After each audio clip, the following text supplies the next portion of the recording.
Olá, bem-vindos a esta nossa exploração.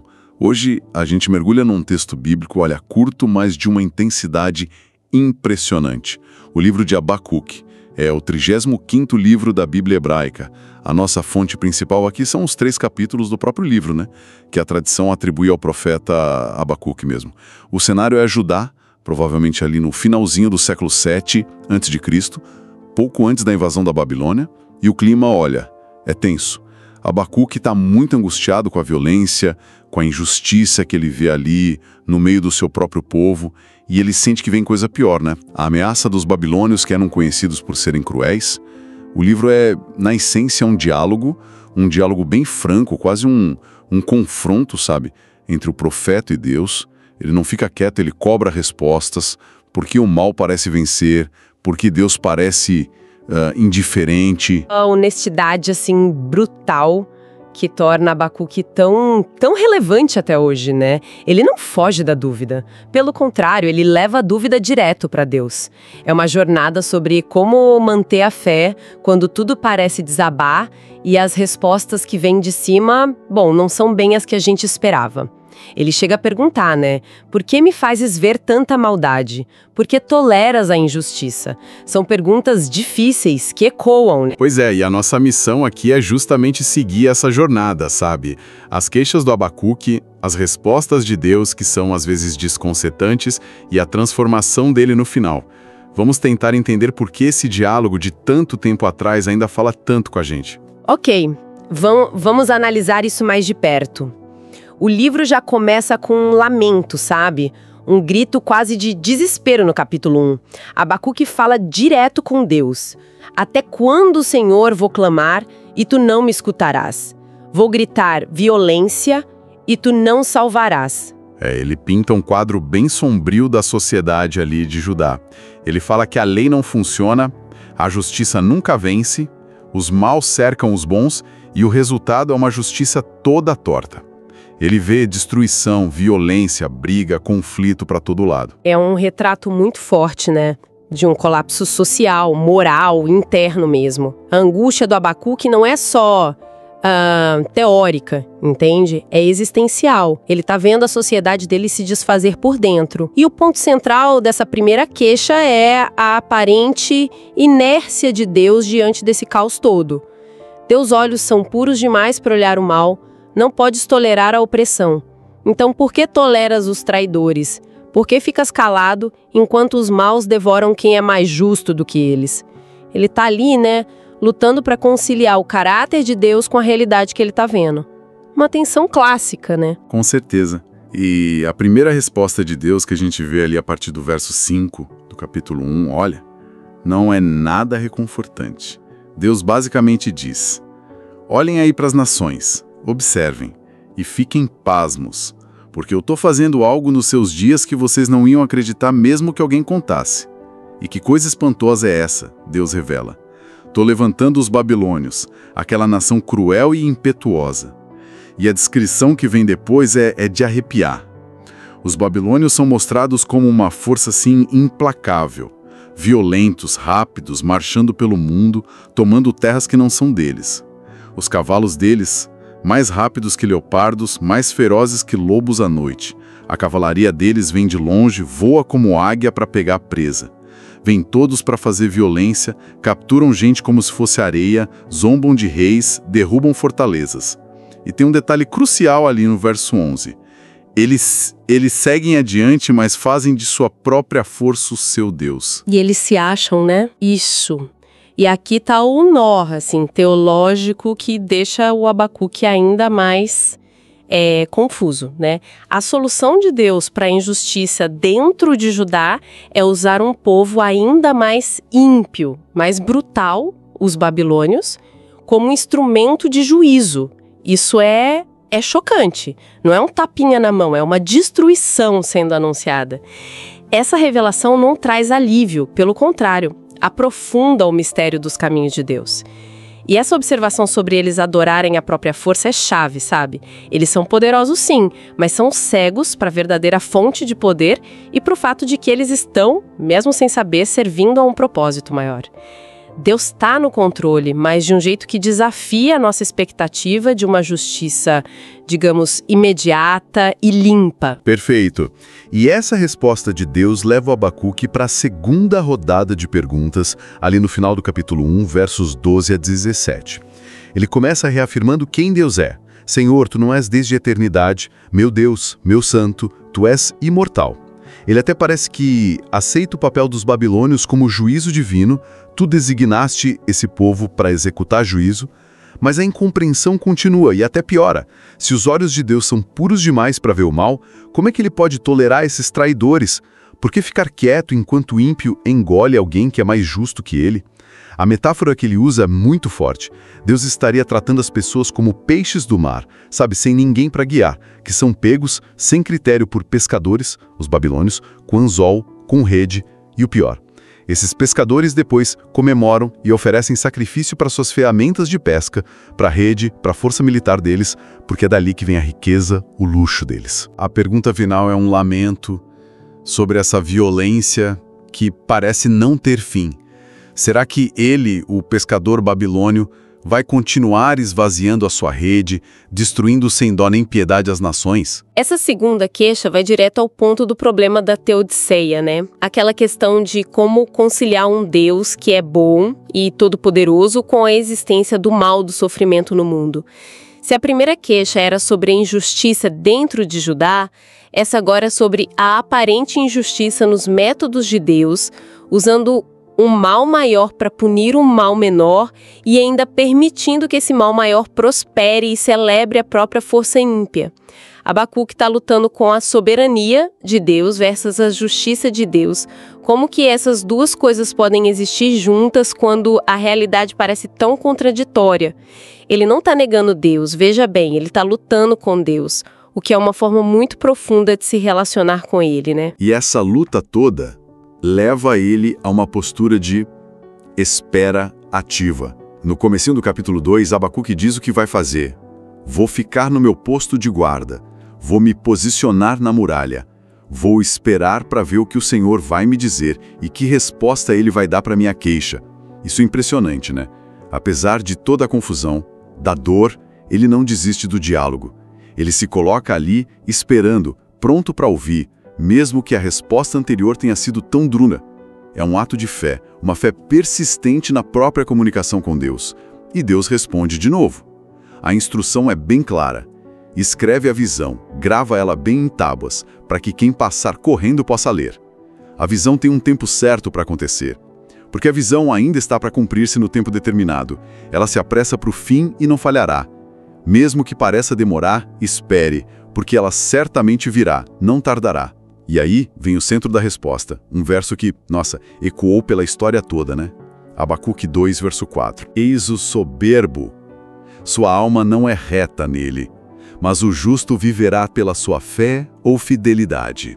Esse verso é, sem dúvida, o coração do livro e uma das declarações mais fortes da Bíblia toda. O justo viverá pela sua fé ou fidelidade, né?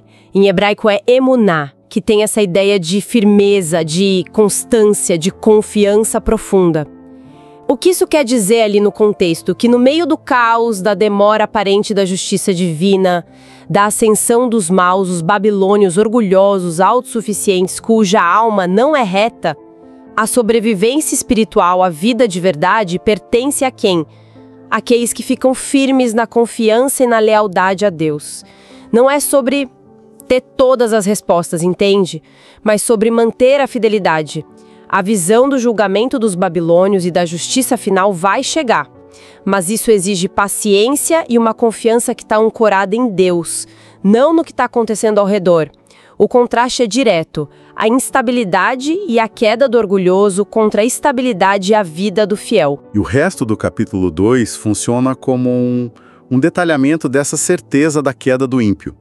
Deus pronuncia uma série de 5 ais, que são tipo lamentos ou maldições contra os babilônios, explicando os motivos do julgamento deles, que é inevitável.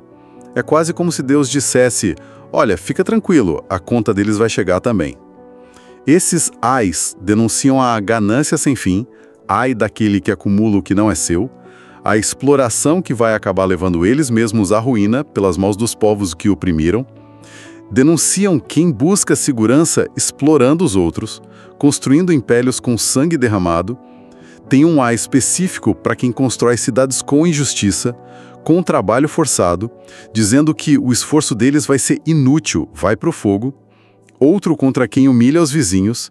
E por fim um ai contra a idolatria, né? Aquela confiança em deuses de metal, de pedra, que são mudos, sem vida. Um contraste direto com Deus vivo.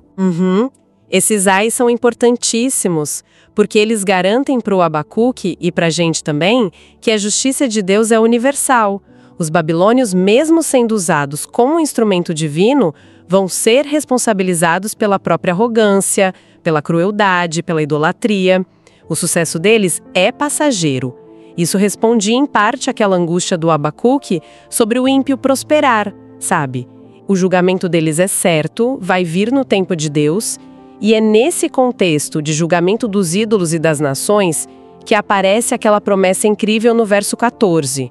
Pois a terra se encherá do conhecimento da glória do Senhor, como as águas cobrem o mar. Uma visão de esperança que vai além do cenário imediato. E o capítulo 2 termina reafirmando a soberania de Deus. Mas o Senhor está no seu santo templo. Cale-se diante dele toda a terra.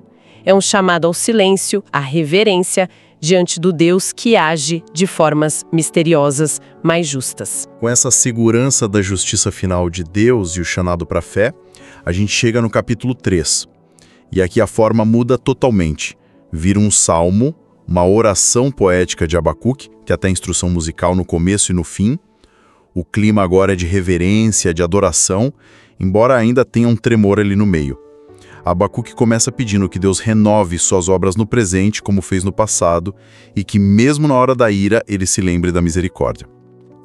E o miolo do salmo, ali dos versos 3 a 15, é uma descrição poética muito poderosa de uma teofania, uma manifestação de Deus. Ele relembra as intervenções de Deus na história, talvez pensando lá no Êxodo, na conquista da terra. Deus vindo do sul, de Temã, do Monte Parã, sua glória cobrindo os céus, a terra cheia do seu louvor, tem luz, raio, pestilência, praga. Montanha se despedaçando, colina se curvando, Deus cavalgando em carros de vitória, usando o seu arco. Dividindo o rio, sol ele o aparando, ele marcha pela terra com indignação. Pisa as nações com ira para salvar seu povo, seu ungido. É uma visão, assim, avassaladora do poder e da majestade de Deus agindo para salvar. É uma mudança de perspectiva impressionante, né? Depois de lutar tanto com as questões do presente, do futuro imediato, Abacuque ancora a fé dele na memória do caráter de Deus e do que ele já fez no passado. Contemplar esse poder todo traz temor, claro, ouvi isso e o meu íntimo estremeceu, ele diz no verso 16, mas também reafirma a confiança de que Deus pode e vai agir de novo, mesmo que seja através de eventos dolorosos como a invasão babilônica. Ele percebe que o mesmo Deus poderoso do passado é o Deus do presente. Exato. E esse reconhecimento leva à resolução final do Abacuque. Ele ainda sente o impacto físico do medo diante do que está por vir. Meus lábios tremeram, meus ossos se esvaíram. Ele sabe que a desgraça vai vir sobre Judá por causa dos invasores, mas a atitude dele agora é de espera, tranquila. Aguarda o tranquilo dia da angústia, que virá sobre o povo que nos ataca.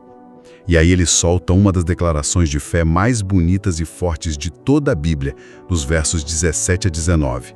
Ele diz: ainda que a figueira não floresça, nem haja fruto na vide, o produto da oliveira minta, e os campos não produzam mantimento, as ovelhas sejam arrebatadas do aprisco, e nos currais não haja gado, ou seja, ele está descrevendo a ruína total, a perda de tudo que significava segurança, vida, prosperidade. Todavia, eu me alegrarei no Senhor, exultarei no Deus da minha salvação. O Senhor Deus é a minha fortaleza e faz os meus pés como os da corça e me faz andar sobre os meus lugares altos. Nossa! Que coisa poderosa, que virada, né?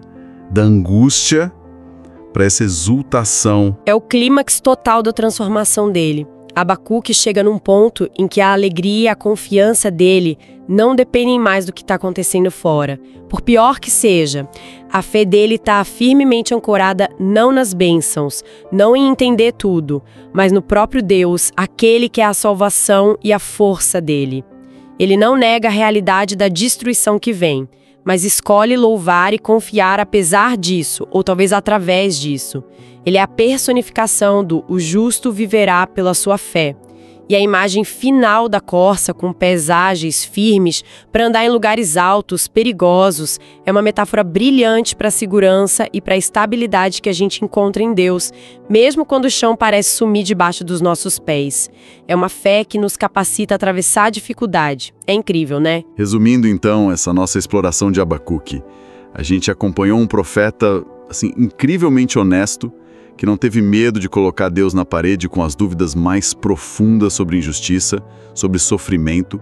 A gente ouviu as respostas divinas, que foram, sim, desafiadoras, apontando para um plano maior, complexo, para a necessidade de paciência e, acima de tudo, de fidelidade. E a gente viu essa jornada terminar numa expressão linda de confiança e alegria em Deus, que não depende das circunstâncias. A mensagem central que fica a partir do que a gente viu é que a fé de verdade não significa não ter dúvidas ou perguntas difíceis. Pelo contrário, talvez ela seja forjada justamente nesse diálogo honesto com Deus no meio da dificuldade.